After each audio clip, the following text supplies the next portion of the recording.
Well, good morning, everybody. Happy Saturday. Dan, happy Saturday. Happy Saturday to you too, Dan. Yeah, you're all listening to the RepcoLite Home Improvement Show, sponsored by Benjamin Moore. And this week, we've got a number of different fun things planned, and one really, really horrible, boring thing. No boring things at all. I forbid them on the show. Every now and then, Dan pitches. Then my idea is shot. I know. Most of the time, Dan's ideas are, nope, not going to do that one. Every now and then, he hits gold. He's got a gold idea, and we're going to hit that a little bit later. It's basically indoor projects that you should be doing now. We're always talking about exterior projects, in the summer. But there's a number of good reasons to tackle certain indoor things right now. We're going to talk about that. We'll also be in the studio with Benjamin Moore's Kevin Herman talking about Scuff-X. Interestingly enough, now we record the show and we don't do it always in sequence. So we've actually recorded that segment that is going to air at the end, the Kevin segment, already. It's already been recorded by the time I'm talking right now. And in that segment, unbeknownst to me, what was going to happen in my future, I made the claim that I want to create a test that I'm going to do. It will make sense when you're listening to the segment. Scuff-X had to come up with some new tests in order to test certain capabilities of Scuff-X, some new capabilities. They had to just make up a test. I was all excited. I wanted to make up my own test. Turns out 2 hours later, without remembering that, the light bulb moment, I was making up my own test. And that's what I want to talk about right now. My test. It's about ticks. I've talked about it on nervous ticks? No, I've got nervous ticks. And ticks themselves, the little bugs, give me nervous ticks. But I've talked with Haley. I've made the ridiculously terrible, lame joke that I'm a tick magnet. I love to walk in the natural areas and stuff. First off, so cars aren't around me. Yeah. Because I get lost in my thoughts and I'm safer out in the middle of nowhere. Out in nature. Out in nature. The kids and I love to do that. We spend a ton of time out there every year. And for the last 2 or 3 years, the tick issue, the tick problem, has really, really magnified. We have noticed more and more times where we come back covered with ticks. Yeah. Yes, it's just getting worse. And I'm impacted more than everybody else in the family. No matter where I walk, they could walk through waist-deep grass, and I could be on a sidewalk. And I will be the one covered with ticks. Oh, not just a tick, Dan. I will be coated head to toe with ticks. Anyway, it's gotten so bad that we've quit going. Honestly, I quit going out there, and we started walking around. We go to the same place, but there's all these paved sidewalk, really. We're just walking alongside the road of the place, looking at the grass now, off in the distance. And the last time we did that, we hit a spot where my son stops and says, "Oh, everybody check your legs. I've got a tick on me." We all look down. Each one of us had 3 ticks or more. Even from walking on the sidewalk. On the sidewalk. So we're done. We started staying at home. And then my daughter Tessa, who runs around the yard because she can't run anywhere because we're afraid of ticks. No. You don't have any yard ticks? She's got ticks from the yard. So now we're just going to get virtual reality and we're going to run that way. There you go. No, I want to get outside. I don't want to avoid the outdoors. And so I've got to find a solution to this tick problem. And I know that part of that solution, we check ourselves over and do all of that. And you can wear certain clothes, lighter clothes, so you can see them quicker. Yeah. Full length, pants and stuff. You can tuck your pants into your socks. It's a real cool look. Yeah, that's stylish. Let me tell you, you feel like $1 million when you're going. You got your big old white tube socks pulled up. And what's the point of putting all that clothes on? It's summertime. You want to wear shorts and flip-flops. You look like a moron and a dope. But anyway, you can do certain things, so you can do that. But I know that the end solution, the big deterrent for the ticks is going to be bug spray, insect repellent. That's what I need to do. I hate insect repellent. Why? It stinks. It's sticky. It's oily. I don't like it. I never have liked it. As a child, I was a very finicky child. And that was one of my problems. One of my problems was bug spray. But I know I got to dig into it. Now, I know there's essential oils. People will say, these essential oils will work, but that's really not the case.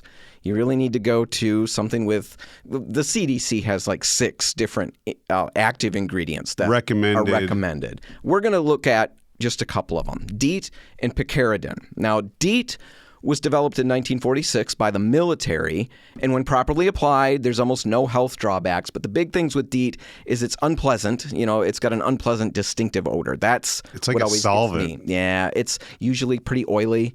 You feel pretty slickery when you're all coated up with it, and it can damage certain plastics and synthetic materials. Yeah. Okay, so that's DEET. Picaridin was developed in the 1980s by Bayer. I don't know if you're familiar with it or not, Dan. It's relatively new to us. It's a synthetic compound that's extracted from the same plant genus as we get table pepper. Black pepper. Yeah. So that's where it comes from. It's the #1 insect repellent in Europe. Who cares?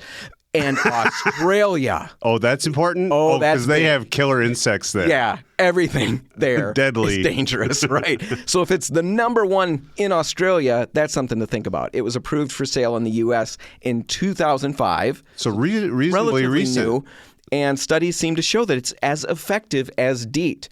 But it's odorless, it's non-greasy, and it doesn't dissolve plastics or other synthetics. Okay. So a lot of pluses there. So those two products, or active ingredients, DEET and Picaridin, are what we're going to focus on in my test. Now, one last thing before we get to my test, which is pretty fun and pretty amazing, is we got to talk about concentration. The concentration of a particular ingredient. Different things will have 5% or 10% DEET or 15% or 20 or 30 or whatever. Right? That concentration really determines the protection time. How long it lasts. Right. So a landmark study from 2002 in the New England Journal of Medicine found that DEET concentrations, let's say, of 5 to 10% provided 1 to 2 hours of protection. Concentrations of 20% provided 4 to 5 hours of protection. Okay. So that's what the concentration is doing. It's not better. It's not like it's going to resist more ticks. Right. And that plays in because all of these have different concentrations, the ones that I tested. And I'm tipping my hand. I'm getting ahead of myself. Let's go back.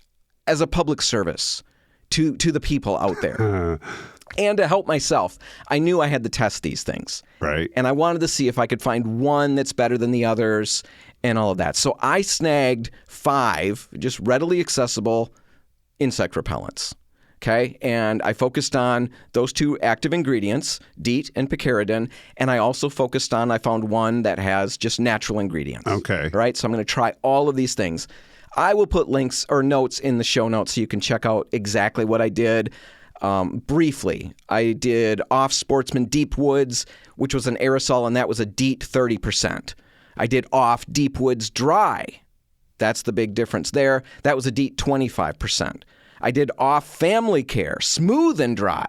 Oh, they've got a lot of different products. A lot of different products. That was DEET 15%, so the lowest amount of DEET that I tested. Then I did an off Sportsman pump spray, not an aerosol, a little pump. That was Picaridin, 20%. And then I did Maggie's Farm all natural insect repellent, and that had corn oil, soybeans, citronella, lemongrass oil, clove oil, stuff like that. All right. So what about the cost of these things? All about the same. Okay. Some of them, the dry ones were a little more expensive because you got less. But 2 ounces less for the same amount. So they're more expensive. Are they worth it? You're going to find out. So here's what we did. I drew from an ample supply of test subjects. I've got a lot of kids.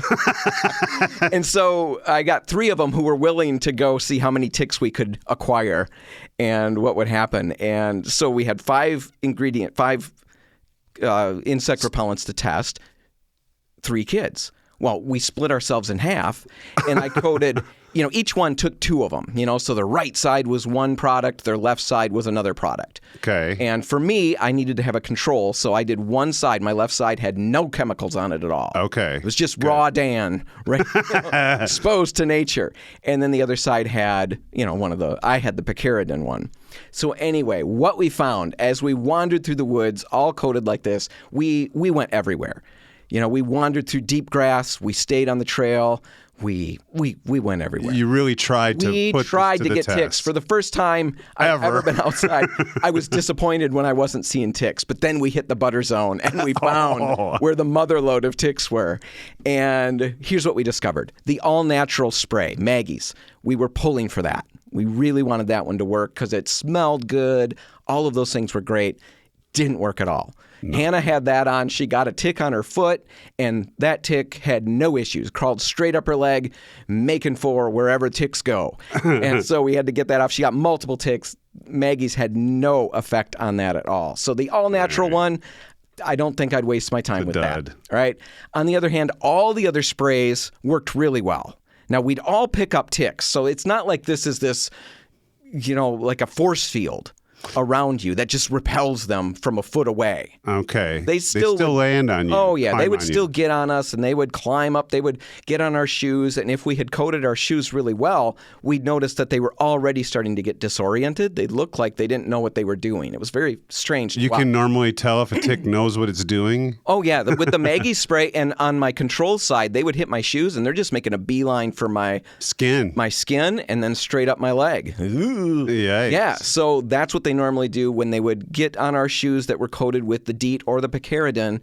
They would get a little disoriented. When they would get over our shoe and hit our legs, they would start to crawl up, but we would watch their little front legs spinning in the air, and then they would jump off or turn around and go back down and get off. They didn't want anything to do with it. So all of them worked in that regard.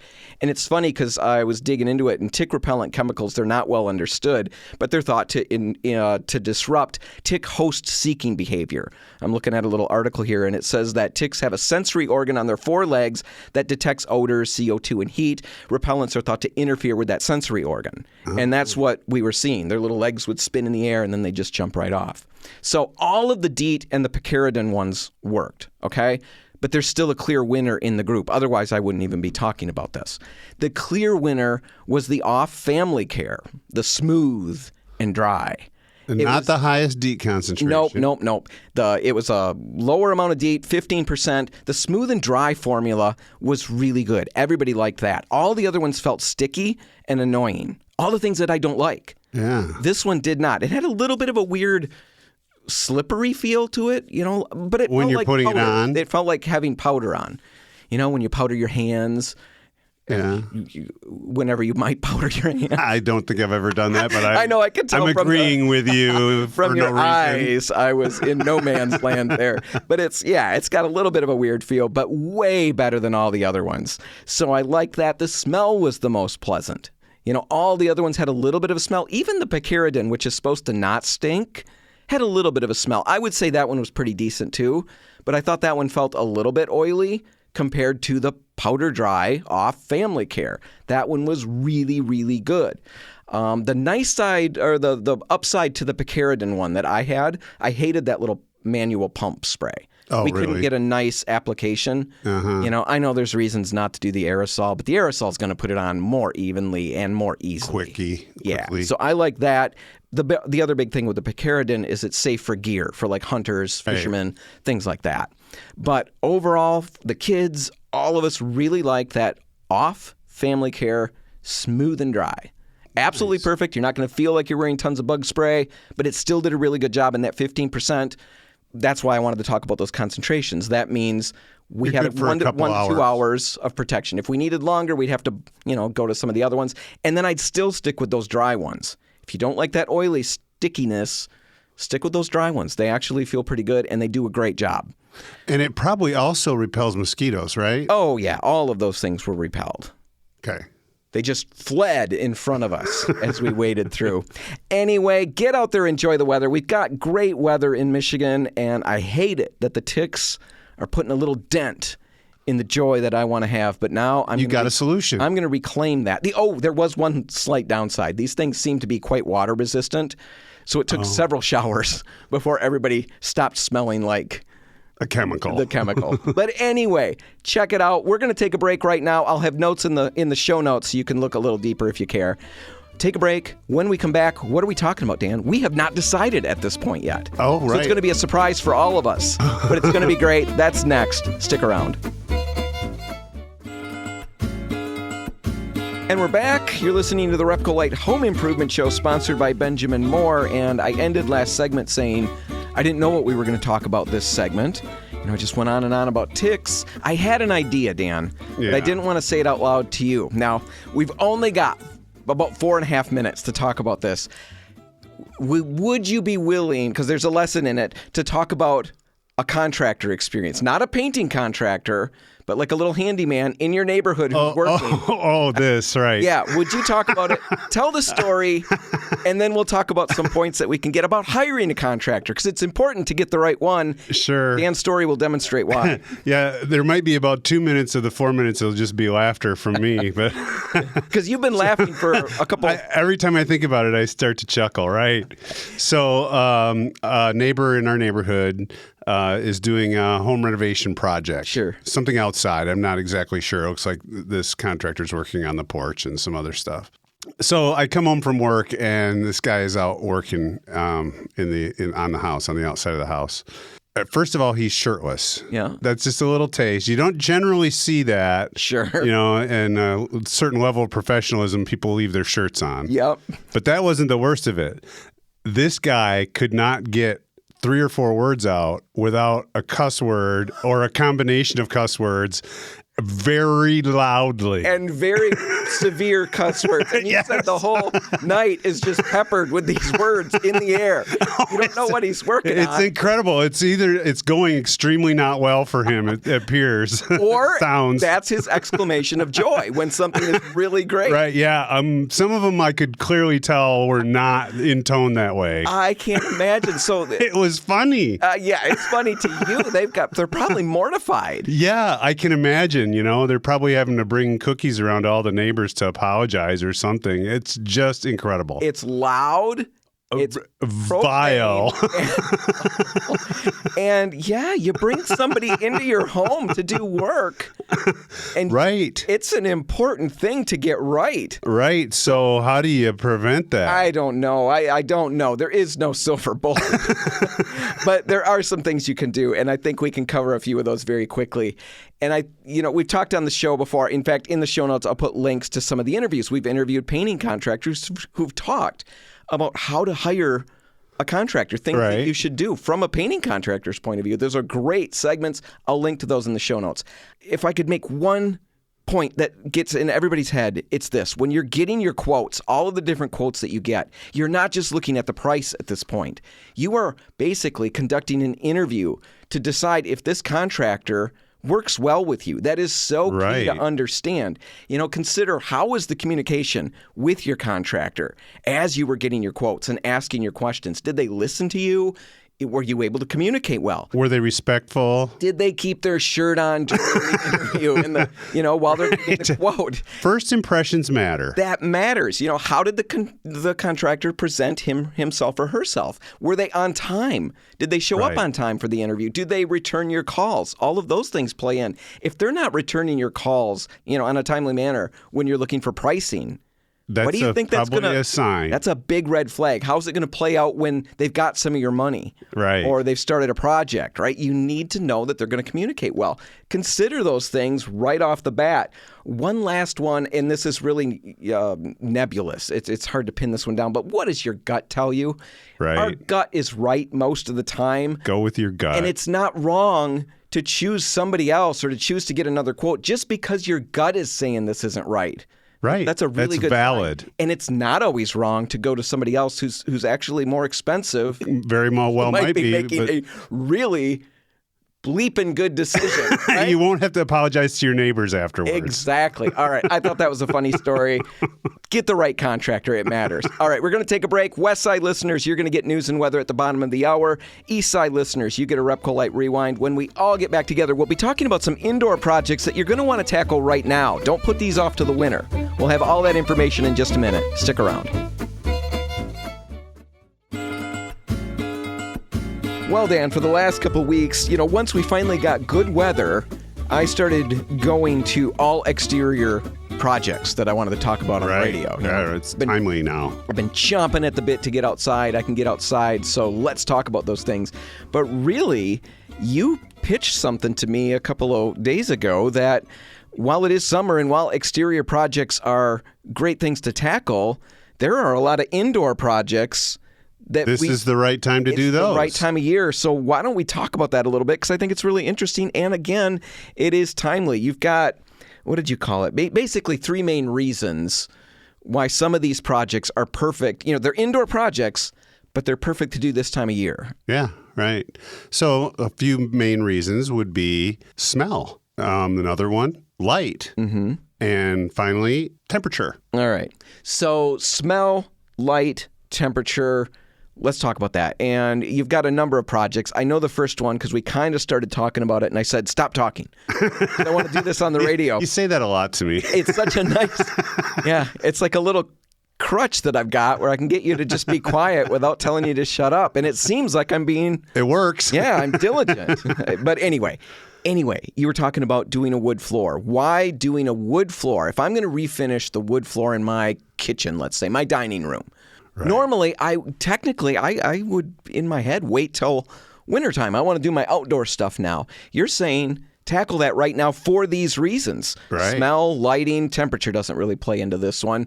But what are you getting at? So, first of all, smell is pretty obvious. Typically... We sweat a lot when we work. Oh, it's the oil-based products. Gotcha. Right. Oil-based coatings are typically what would be, varnish is what we'd want to use on a floor. And it's smelly. So the ability to open windows, get some ventilation going is really makes it doable. Now, we do have water-based polyurethanes that can be used that would be adequate on a wood floor. Perfectly fine. But a lot of us will go to the solvent-based stuff. Largely, not just for durability, because durability could be very similar between water-based and the oil-based. Right. But the application ease of an oil-based poly. And the look is different. It's got a richer look, a little more clear. So the smell is one part of it for a wood floor. Another part of it is the lighting.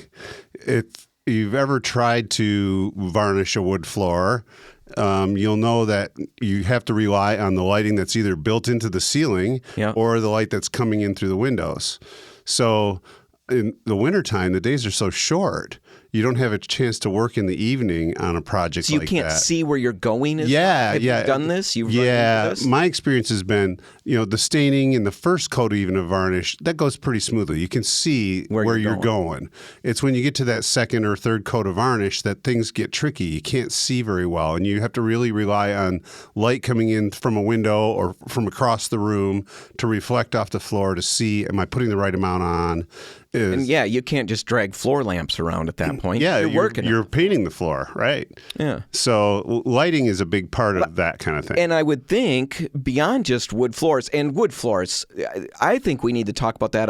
In fact, it's on the schedule. We're going to talk about that in a week or two. Okay. And go through the whole process of refinishing a wood floor. I would say in other interior projects, anywhere where lighting is going to play into all of these projects. Sure. Doing some of these things right now. Again, we tend to wait on these until wintertime. Right. And lighting is a big part of it, but also the other ones, temperature and smell. Even latex paints can have an objectionable odor for some people. Some types of paints have a strong ammonia odor, for example. Yeah, it smells like the cat's been busy. Right. And temperature. Outside walls, the inside wall of it that faces the outside, you've got an outside wall on the other side of it. A lot of times that's cold. It'll dry slower. Paint will dry slower. You won't be able to accomplish as much in a day in the winter as you could in the summer. Well, and also in the winter, we've got generally our furnace going and the blowers going, and that can speed up things. Dry time can be too fast in certain situations. Right. Yep. So now can be a perfect time to tackle some of those things. So you've talked about the importance, smell and lighting, I guess, and you just hit on temperature as well, but I know there's something else. You talked about refinishing furniture. Yeah, paint strippers typically don't work well in cooler temperatures. Now, I know I always tried to do that kind of work. That was my fall work, my winter work, and I'd try to make it work in the garage. And like you said, the temperature wasn't great. I didn't realize that the temperature was actually working against me. It wasn't just uncomfortable to work in the garage as I was heading into winter, but it's actually not good for the stripper. The products just aren't very effective in cold weather. They just don't work. So you can get out in the garage, you can get the garage door open, so you've got good ventilation, and the temperatures are more conducive. The other advantage to working in a garage in the summer is that you can have a lot of airflow, but you're still protected from weather. You're protected from wind blowing dust or debris onto your project. You haven't seen my garage, Dan. Dust lives in my garage. Yeah, well, maybe you should clean your garage before you tackle a project. I should. And sometimes, say you're aerosol painting, you're going to spray paint something. working out in the direct sun is not a good idea either. It's nice to have shade.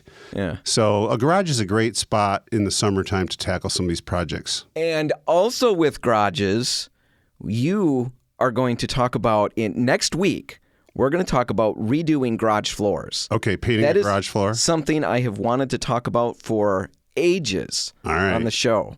And you've given me the okay to talk about it. Right. So you're going to run us through that next week. Yep. That's all the time we've got for this. The idea is that there's a lot of indoor stuff that we might save till winter. Probably pretty good to get on it right now. Yep. All right, we're going to take a break. When we come back, we'll be in the studio with Benjamin Moore's Kevin Herman talking about Scuff-X and some changes that have happened. That's all just ahead. Stick around.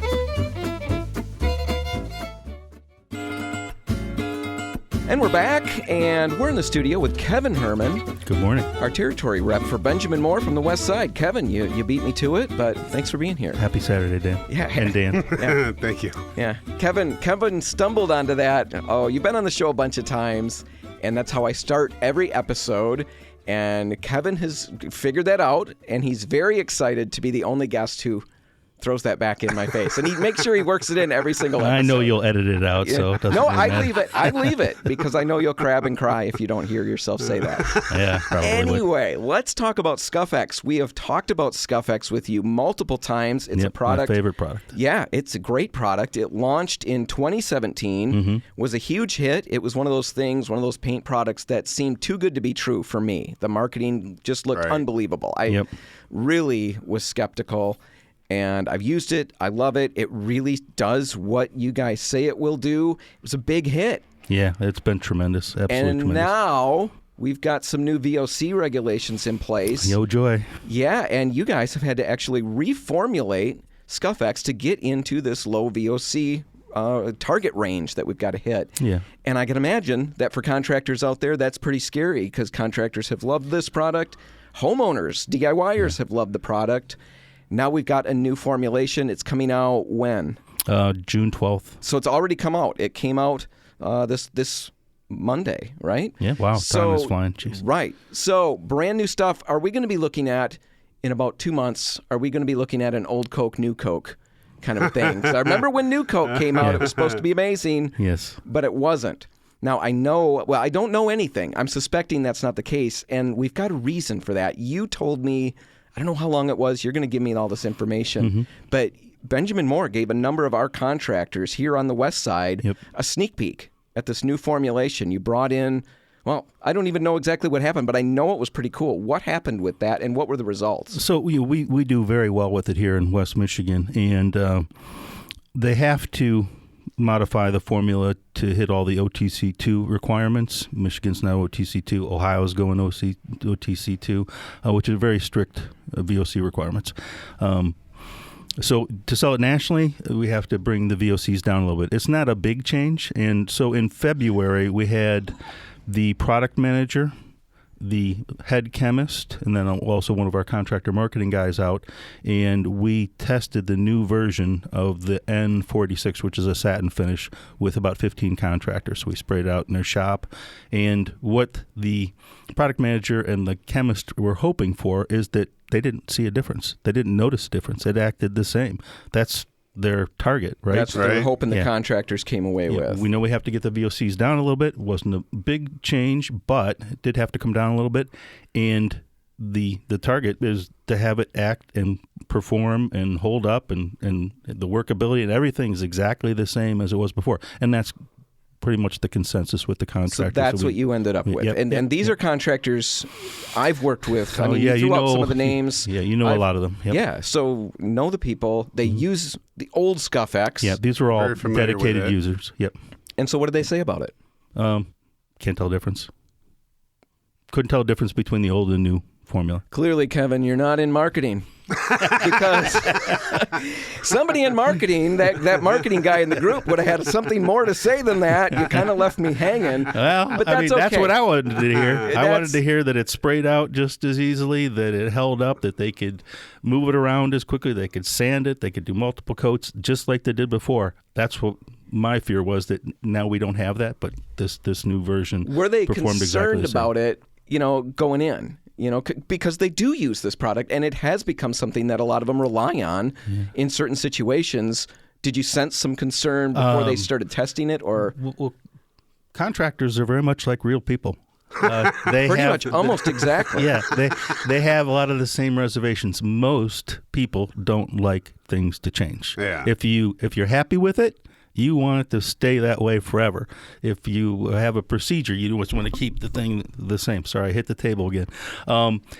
And so most of them don't want anything to happen. They want it to stay the same. They want the label to stay the same. They want the product to stay the same. They want everything to stay the same. Pricing to stay the same. So when there are changes, they get a lot of concern. So they had to be pretty happy. They were very happy. Seeing that all of that has at least functionality, feels like Scuff-X, works like Scuff-X. It's Scuff-X. Now, there are some changes, though. Of course, the formulation changes. You mentioned they like to see the label stay the same. Well, the label's changing. The label is that's changing. No big All deal. of our labels are changing. Something that's interesting, though, is it's no longer part of the UltraSpec brand. It's kind of its standalone thing now, right? Yeah, it fit into the professional line originally. I mean, that was the idea. It was made as a maintenance coating for high traffic, institutions, hospitals, schools, hotels, things like that. But we quickly found out that it has a much wider range of applications than that. It's actually more of a premium product in a lot of categories. So there wasn't any point in keeping it under the professional label. No, I'm really glad you got it out of that, because when it first came out in that line, and I started to realize what it was the first thing I was thinking is this is in the wrong line. This just doesn't make sense. Right. It's such a high-end product. Now, you mentioned all the different places that you use it.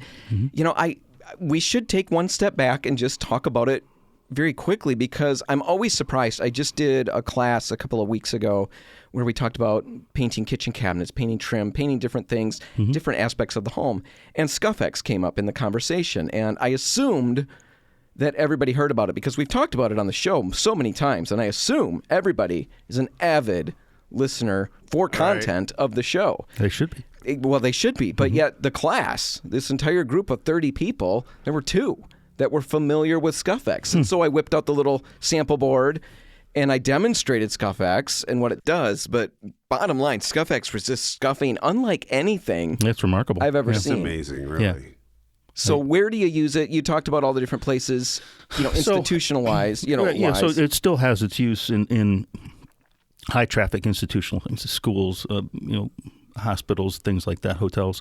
But we also have a lot of people using it in their homes. We have a lot of contractors that are putting it into homes, whether it's a wall that is going to get a little bit more abuse, like you have small children, or it's a mud room, or something that paint, normal paint just has a tough time dealing with all of the abuse. This works out great. We also spray out a ton of Scuff-X on trim, doors, and cabinets. And we have a lot of products that'll do those same things, except the advantage of the Scuff-X is it's very easy to use. It has a beautiful hard finish, and it is more of a production coating than some of the other alternatives we have, like Advance is an overnight. What do you mean? Well, for example, I just mentioned Advance. Advance is a waterborne alkyd. That needs overnight to cure up, to dry, before you can recoat it. So if you want to get something done quickly in multiple coats in the same day, Advance isn't the best option for you. Looks beautiful, flows out beautifully. Oh, it's very user-friendly, and if you're not spraying it, it's probably our Benjamin Moore's best offering. But if you're looking for more productivity, you want to put multiple coats on the same day and move it around quickly, Scuff-X has been What's the fantastic. time on that? I don't want to say how many coats people are putting on the same day because it's more than we recommend, but they're getting away with it. And I've had people that are wrapping cabinet doors up and shipping them out the next day, even though we don't really recommend that. Right. It's still much faster paced than most coatings. It's not lacquer, but it's as close as we get. Yeah, we're in the studio with Kevin Herman, territory rep for Benjamin Moore on the west side anyway. You cover our west side store. We've got another rep on the east side. I'm sure he would echo all of your points. I hope so. Let's talk about the semi-gloss. Scuff-X semi-gloss has something new that I'm not familiar with. It's built into the product. It's chip-resistant technology. Yes. What is that? Why is that only in the semi-gloss? Well, the the semi-gloss, I think they were looking at that in particular because when we do these institutional, these facilities, hospitals, schools, things like that, the door frames, the doors themselves tend to get a lot of wear and tear, a lot of impact. People using something to push the door open that's in their hands or their rings or their keys. Pizza boxes. All those gurneys. things. A gurney, right. Yep. So the challenge for most coatings in those areas is they hold up fairly well with the hand oils and cleaning and all that, but the impacts chip them. Okay. To the point where they have to be repainted more often. So with the semi-gloss, they made it much more chip resistant. In fact, they actually had to develop a test because there wasn't any STM test to follow to measure the impact resistance, and it had to do with dropping steel balls from a certain height onto the Q panel. All right. Well, that sounds fun. Yeah. I would like to invent a test. Yeah. I don't know what I'm going to test. I'm going to invent a test, Dan. Okay. I'm writing that down right now. All Invent a test. All right. I'll work out the details later. I'll be the first one to observe All right. whatever observe test you my invent. test. Yeah. All right. So that's in the semi-gloss. That's not in the other finishes. Just in the semi-gloss. All right. So I like that. We've talked about where Scuff-X goes. Really, it's a great product for anybody. It's a single component, meaning you shake it up, you pop the lid on it, and you paint. You're getting incredible durability and scuff resistance without having to go to a two-part epoxy, without any kind of mixing. Waste. Yeah, and it's all the Benjamin Moore colors. You can get them in all of those colors. Yep. I believe they're coming out with quartz. I believe they're going to be coming out with quartz. That was one of the requests from all the contractors that we did the testing with in February. They want quartz. Yeah, because it's only been gallons and fives to date. And yeah, I think I heard rumblings of that. We'll have more info if that comes out. Anything else you want to add, Kevin? We kind of hit it all, didn't we? We did.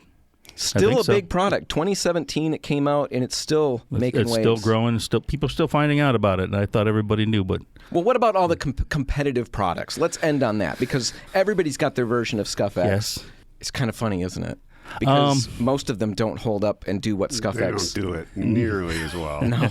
It's scuff is in the name of their products, scuff resistance. But if you do a side-by-side comparison, there's very little scuff resistance except for saying scuff resistant on the label. Yeah, that sample board that I referenced earlier, that Scuff-X sample board, it was all in white, and we had some competitive products. We went and asked specifically for the scuffers. We want the Scuff-X version, your version of Scuff-X. We put them all side by side with Scuff-X, and then we take a tool that will leave a big black mark, like I think we're using a big rubber mallet. Yeah, that we pound the tops on the cans. Yeah, nasty little mark on there, and you run it across, and it will mark up everybody's Scuff-X, everybody's version of Scuff-X, except Scuff-X itself. It literally stops on that point. You see where the black mark is going, stops on the Scuff-X, starts up on the other side again. I'll put a picture in the show notes if you want to check it out. It's really amazing stuff. Definitely something to think about if you're working in a space that's, gets a lot of traffic. If you're, head of maintenance at schools or hospitals or anything like that. It's ideal. Yeah, definitely I'm head a product. of maintenance at home. Does that count? It counts. I think you'd want to use it. I will. All right. Kevin Herman from Benjamin Moore. Thanks for hanging out. Thanks a lot, guys. Yeah, Scuff-X. Pretty cool stuff, Dan. I wish that we had mentioned in the interview with Kevin that it comes in multiple finishes. We mentioned the semi-gloss. We talked about that. But Scuff-X comes in the full range of finishes, from a matte all the way up to a semi-gloss. Yeah, somebody might assume that just because it's very durable and scuff resistant that it's necessarily shiny, but that's not the case. Right. We've got matte finishes, we've got eggshell finishes, and while the washability drops off a little bit, as you go from shinier down to a duller finish, washability does drop off a little bit. The scuff resistance is all still there. So definitely something to think about no matter what situation or what area you're painting. All right, I think that's all the time we've got. We're going to have to wrap this one up. If you want to catch it again, you can find it online at RepcoLite.com. Whatever you do today, make sure paint's a part of it. All of the RepcoLite stores are open, waiting to help. I'm Dan Hansen. And I'm Dan Altina. Thanks for listening.